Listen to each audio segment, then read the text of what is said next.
The Boy, the Master, and the Seven Questions. Chapter 10, Question 5. Who is the devil?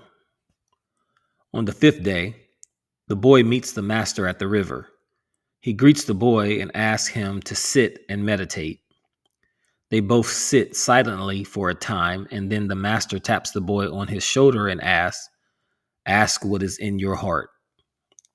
The boy looks up at him, wondering if the master, in his wisdom, already knows what's on his mind.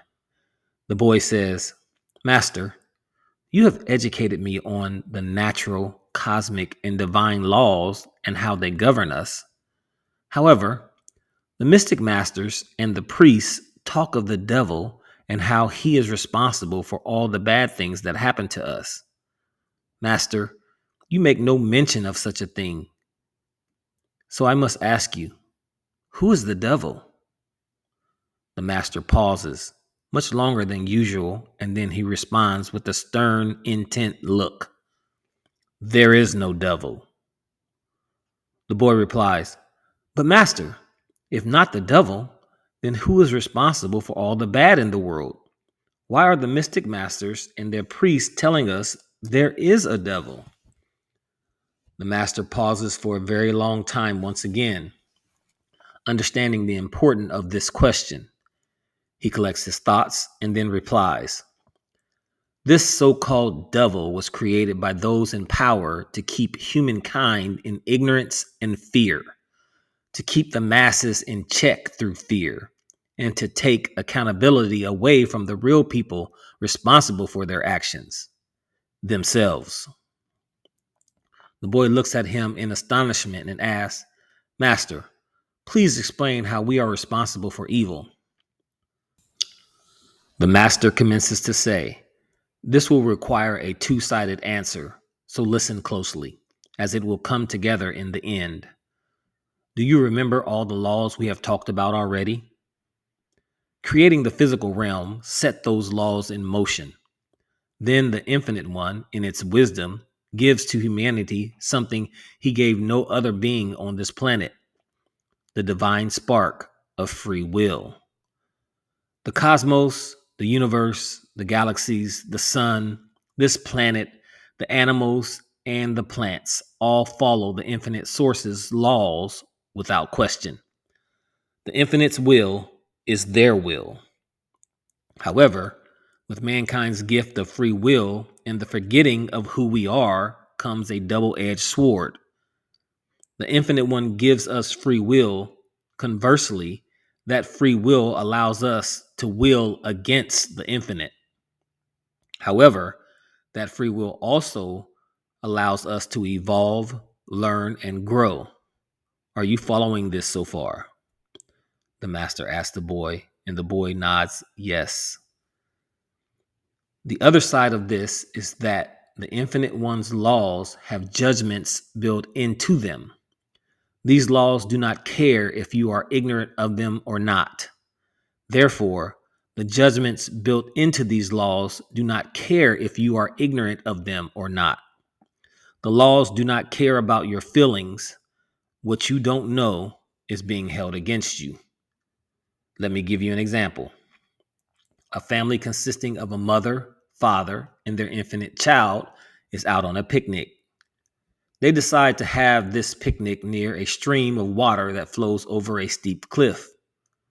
The water naturally flows to the cliff, and when it reaches the cliff, it flows over and down to the ground below.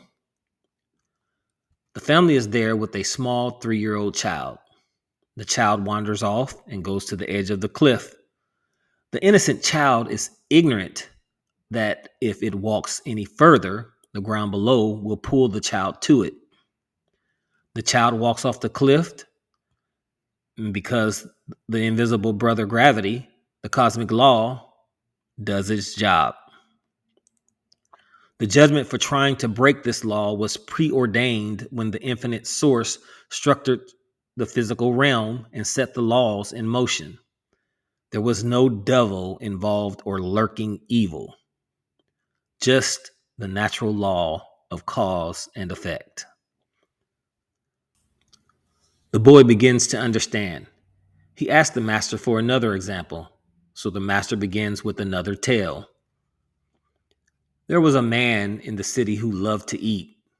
Hardly a second of every waking day goes by when he does not eat. Over time, this man becomes exceedingly bigger until he can hardly walk.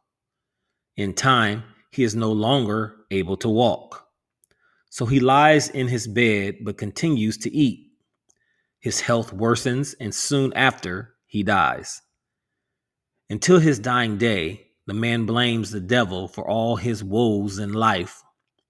He says it must be the devil that is causing his declining health. He even curses the devil on his deathbed. This man does not realize or understand the natural law of cause and effect. His overeating is the cause. His overweight and his sickness and eventual death are the effect. There is no devil in this story, only cause and effect. This man is his own devil. Ignorance of the infinite laws is ignorance of the laws. The laws can work for you or against you. The choice is always ours. But when you break a law or a law is working against you, it most assuredly is not the devil. The boy speaks. I truly understand now, Master. Thank you for explaining that. But what does the role of free will have to do with all the bad things that happen to us? The master answers, this is an excellent question, my young student.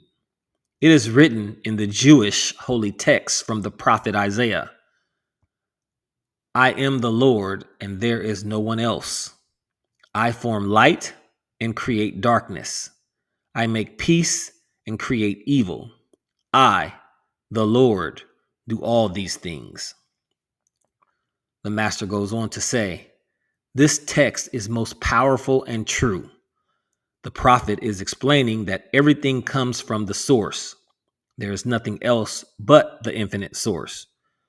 We are in the infinite one, and the infinite one is in us. This is the first natural law of mentalism. We have the divine spark of free will from the source. So, because of that, we have the power to create love, harmony, and beauty, or we have the power to create fear, hatred, death, and destruction. We could feed, house, and clothe the entire world, or we could live in greed and envy and go to war and take our neighbor's things and steal from them. Through this divine free will as an individual, I can create heaven or hell, and as humanity as a whole, we can create heaven or hell. It is up to us. There is no devil that is influencing us. It is our own free will. It is our own choice. The boy then speaks, but master, if it is our own choice, then why do we choose the bad so much? The master smiles and says, you impress me every day. Let me answer you like this. Remember when I told you that inside you there is spirit and body living this earthly experience together? Yes, I do, master. He continues, inside you there exists a spirit mind that is connected to the divine source, and it has a voice in your head. You also have a fleshly mind, sometimes called the carnal mind. It is connected to the body in the physical realm. It is also a voice in your head. In the middle of these two is your mortal mind. Its job is to process information and sensations. It is the part of you that passes information from the spirit to the body and sends sensations from the body to the spirit. You hear these voices in your head constantly. They are both needed. One cannot have a full experience in the physical realm without the other. The body cannot function without the spirit, and the spirit cannot operate in the physical realm without the body. These two aspects of yourself make an agreement to work together. So when you are born, they work together in harmony. At your birth, you were a pure spiritual and physical being, both having the same agenda, because you were an innocent child. The problem is, the majority of people living on this earth are asleep, completely unaware of truth. People who are asleep are the ones who take hold of innocent children and teach them things from a sleeping perspective. It's basically the blind teaching the blind. These people start to teach the innocent child, and they put programs and thoughts into the child that are not divine. These would-be parents, teachers, and priests put inside you what is called the agenda of self. So with that, the ego is born, a separation occurs, and the unity is broken. Eagerly listening, the boy asks, "Master, what happens when the unity is broken?" The master responds, "My student, after the unity is broken, a civil war begins inside you. The carnal mind wants fleshly pleasures. It wants what it wants to satisfy itself. And the spiritual mind wants you to do the will of the divine, which is to show love, compassion, and mercy to others. Therefore, the mortal mind is stuck in the middle, with both sides trying to persuade the mortal mind to their side. If you could call anything a devil, it would be your own carnal mind, since it only wants pleasure and sensations of the flesh. These two voices go back and forth in your mortal mind every day, trying to get control, because the mortal mind is the key. It controls everything you do in the physical realm. These are the good and evil voices you hear in your head. A tug of war goes on in your mind every day. This is the battle that every human has to win on their own. Do you understand this? The boy nods yes, but then he asks, "Master, can you give me an example?" The master answers, "Let me go back to my earlier analogy of the overweight man. In his mind, the battle goes like this. One day he eats something that he really enjoys. His body lights up with sensations that make him feel good. His carnal mind sends these sensations to the mortal mind and begins to say, 'Mortal mind, does this make you happy?' The mortal mind says, 'Yes, I like this very much.' The carnal mind then says, 'Let's keep eating. Let's eat as much as we can.' At that moment, the spiritual mind senses a dangerous shift and tries to step in. Coming from divinity, it begins to say, 'Mortal mind, hear me. Do not fall into temptation. It is fine to enjoy, but everything in moderation. You should not overeat. Do not go down this path, because it leads to misery and doom.' Now, the mortal mind has a choice: to listen to the spirit or to the carnal mind. In the end, the mortal mind in this example says to the spirit, 'I know you are right, but this feels good.' And the carnal mind wins, so the consequences follow." The boy then asks, "So, master, are you saying the stronger my mortal mind is to the spiritual mind, and the more I can resist the carnal mind, the more likely I will do the right thing? And the weaker my mortal mind is, and the more I listen to the carnal mind, the more likely I am to do bad things?" "Indeed I am," responded the master. Then the boy asked, "Master, how do I make my mortal mind strong enough to resist the carnal mind?" The master replies, "Through meditation, fasting, and isolation from time to time." Through meditation, you begin to train your mortal mind to sit still. Your mortal mind is like a puppy that wants to run everywhere. Through meditation, you gain control of the mortal mind. In time and with consistent practice, the mortal mind learns to sit still. When that happens, you feel a great liberation come over you. Then you will be able to be still and know. The next step is fasting. Through fasting, you train the body that you will not be moved just because it wants something physical. Through fasting, you liberate the mortal mind of the temptation of fleshly pleasures. The last step is isolation, which is needed because too much constant contact with others tends to cause you to be influenced by them and their thoughts and behaviors. You may be inclined to let your guard down so your focus relaxes. Through isolation, you unplug and are able to rest and regain total control and focus. If you are able to do these things, you can develop a mortal mind strong enough to overcome the carnal mind. You will never be able to kill the carnal mind because it also serves the purpose of letting you know and react to danger in the physical world. However, you can train and subdue it with practice. Go climb a mountain while fasting and face your demons. Be tempted by them. If you can resist the carnal mind and its temptations, it will flee. The boy now understands, but he has one more inquiry for the day's dialogue. Master, he says, there is one last thing I need you to explain. Since there is no devil, is there also no hell? The master replies, there is no separate hell, only the hell we are collectively creating on our own unconsciously. What need would the Infinite One have to send you to a place of everlasting torment?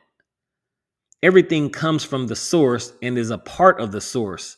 So to send anything to a hell would be the infinite source torturing itself. Why would the Infinite One grant us free will only to say that you are allowed to think for yourselves? However, if you don't do what I say, I will send you to hell and torture your soul for all eternity. Would the God who the mystic masters and the priests say is so full of love, mercy, and grace do such a thing to its beloved children?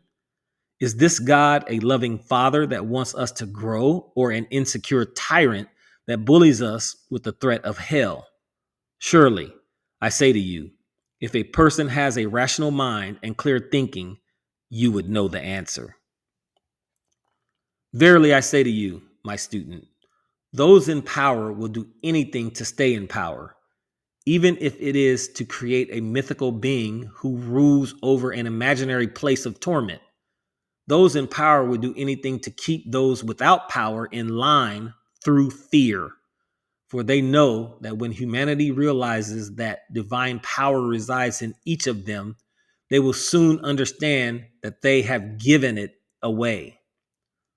So the veil of fear will be taken away, and now, knowing the truth, humanity will take back this power and begin to rule themselves with the true power of the mind and spirit. Then, individually and collectively, they will begin to create heaven on earth. But remember, my student, those in power will do anything to keep it, including take a life. Do you understand these things? The boy nods and replies, thank you, Master, for you have removed the veil of fear from me. I know now that I am in control and I will never give this power away again. The master puts his hand on the boy's head and says, go and ponder these truths, and we will meet again on the morrow.